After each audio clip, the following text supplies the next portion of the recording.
Halo everyone, Assalamualaikum warahmatullahi wabarakatuh. Nah, di video kali ini saya akan menjelaskan terkait identitas trigonometri yang meliputi yang pertama identitas kebalikan, yang kedua identitas perbandingan, dan yang ketiga identitas Pythagoras. Oke, kita bahas satu persatu ya. Yang pertama terkait identitas kebalikan. Nilai perbandingan trigonometri seperti yang telah kalian pelajari dalam e-modul, yaitu pada bagian definisi trigonometri, yang dimana telah dijelaskan atau telah dipaparkan bahwa nilai perbandingan trigonometri terdiri dari 6 nilai. Nilai-nilai tersebut yaitu sinus, kosinus, tangen, kosekan, sekan, dan kotangen. Nah, nilai perbandingan trigonometri yang sebelah kiri ini dapat kita nyatakan sebagai kebalikan dari nilai perbandingan trigonometri yang sebelah kanan, atau sebaliknya. Nah, yang perlu kalian ingat di sini adalah bahwa sin alfa merupakan kebalikan dari kosekan alfa. Sehingga dapat kita tulis sin alfa sama dengan 1 per kosekan alfa. Kemudian, karena sin alfa merupakan kebalikan dari kosekan alfa, maka tentu saja kosekan alfa merupakan kebalikan dari sin alfa. Sehingga, kosekan alfa sama dengan 1 per sin alfa. Oke, lanjut. Kosinus alfa itu merupakan kebalikan dari sekan alfa, sehingga dapat kita tulis cos alfa sama dengan 1 per sekan alfa. Kemudian, karena kosinus alfa sama dengan atau kebalikan dari sekan alfa, maka tentu saja sekan alfa merupakan juga kebalikan dari kosinus alfa. Sehingga sekan alfa sama dengan 1 per kosinus alfa. Oke, lanjut. Nah, tangen alfa merupakan kebalikan dari kotangen alfa. Nah, sehingga dapat kita tulis tangen alfa sama dengan 1 per kotangen alfa. Nah, kemudian karena tangen alfa merupakan kebalikan dari kotangen alfa, maka tentu saja kotangen alfa juga merupakan kebalikan dari tangen alfa. Sehingga kot alfa sama dengan 1 per tangen alfa. Nah, inilah nilai identitas kebalikan.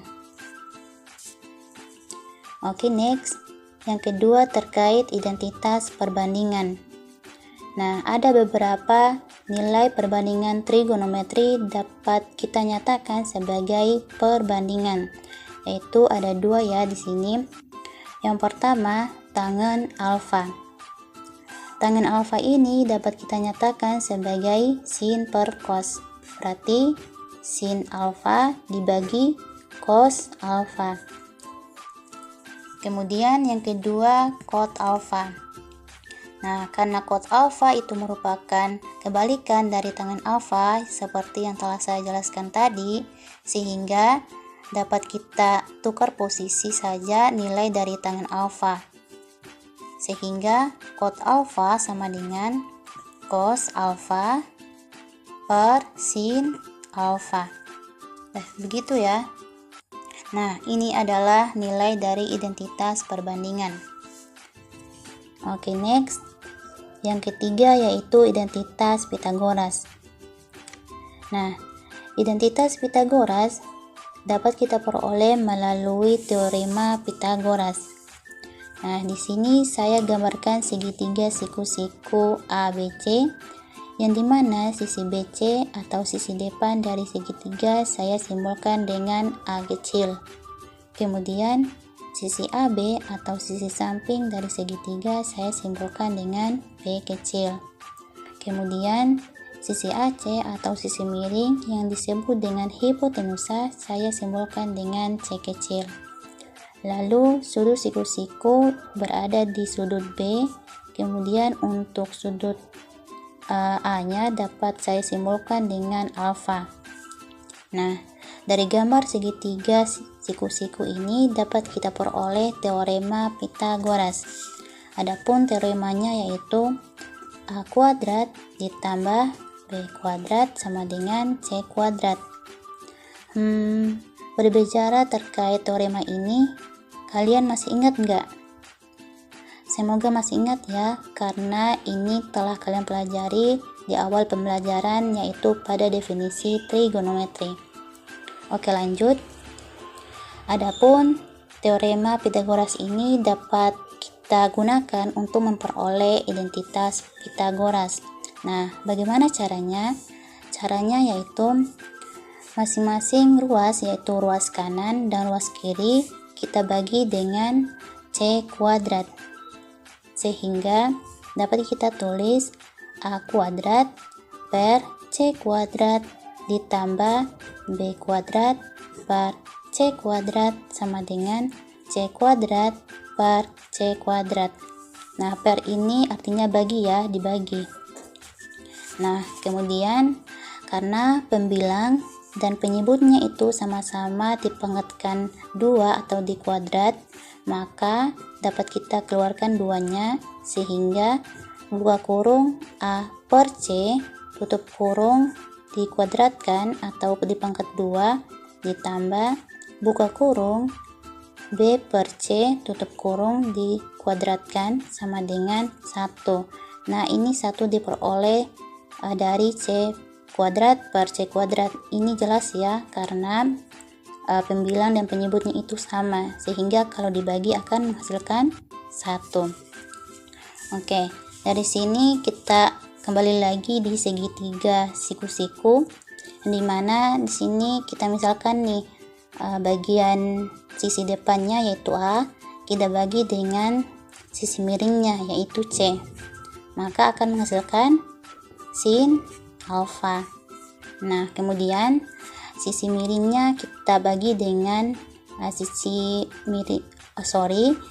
sampingnya yaitu B kita bagi dengan sisi miringnya yaitu C, maka akan menghasilkan cos alfa. Oke, nah adapun ini sudah kalian pelajari di awal pembelajaran, yaitu di definisi trigonometri, harus ingat ya. Oke, lanjut lagi. Adapun ini A per C dan B per C dapat kita substitusikan di awal tadi, dimana A per C yaitu sin, sehingga sin kuadrat alfa ditambah B per C yaitu cos, jadi cos kuadrat alfa sama dengan 1. Nah, inilah nilai identitas Pythagoras yang pertama. Karena ini yang pertama, otomatis pasti ada dong identitas yang kedua atau yang ketiga. Oke, kita harus dapatkan ya, atau kita cari.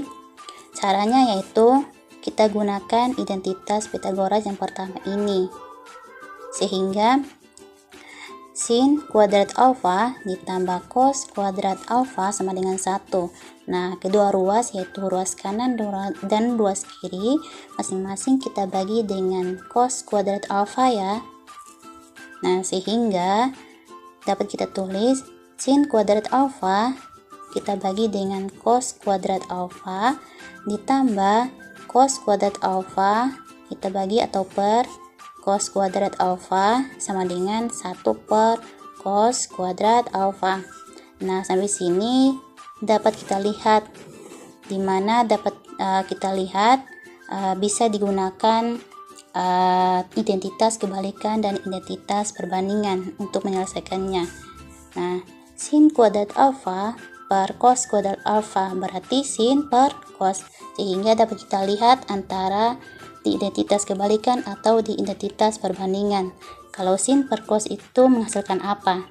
Nah, setelah kita lihat, sin per cos itu hasilnya tangen. Nah, sehingga kita tulis tangen, jangan lupa kuadratnya, tangen kuadrat alfa ditambah cos kuadrat alfa per cos kuadrat alfa. Nah, ini jelas ya akan menghasilkan 1 karena sama penyebut dan pembilang. sama dengan 1 per cos kuadrat alfa, berarti 1 per cos. Setelah kita lihat 1 per cos itu akan menghasilkan sekan. Nah, itu dapat dilihat di identitas kebalikan. Itu jadi sekan kuadrat alfa. Nah, inilah identitas Pythagoras yang kedua. Lanjut lagi ya, ada tinggal satu lagi identitas Pythagoras yang akan kita cari. Nah, caranya tetap kita gunakan identitas Pythagoras yang pertama, yaitu sin kuadrat alfa ditambah cos kuadrat alfa sama dengan 1. Nah, ini masing-masing ruas kita bagi dengan sin kuadrat alfa. Kan tadi cos kuadrat alfa digunakan. Sekarang kita pakai sin kuadrat alfa. Nah, sehingga kita tulis sin kuadrat alfa per sin kuadrat alfa ditambah cos kuadrat alfa, kita bagi atau per sin kuadrat alfa sama dengan 1 per sin kuadrat alfa. Sama kayak tadi ya, kita lihat di identitas kebalikan dan identitas perbandingan. Nah, sin kuadrat alfa dibagi sin kuadrat alfa berarti otomatis 1. Oke, ditambah cos kuadrat alfa per sin kuadrat alfa berarti cos per sin. Nah, kita lihat-lihat nih. Kalau cos per sin ini hasilnya apa? Nah, hasilnya cot tangen, berarti cot kuadrat alfa. Ingat ya, jangan dilupakan kuadratnya. Sama dengan 1 per sin. 1 per sin. Kita lihat berarti hasilnya kosekan alfa, yaitu di identitas kebalikan. Sehingga kita tulis kosekan kuadrat alfa. Nah, inilah nilai identitas Pythagoras yang ketiga. Oke, sampai sini saja penjelasan saya terkait identitas trigonometri. Semoga kalian paham ya terkait penjelasan saya. Oke, terima kasih. Wassalamualaikum warahmatullahi wabarakatuh.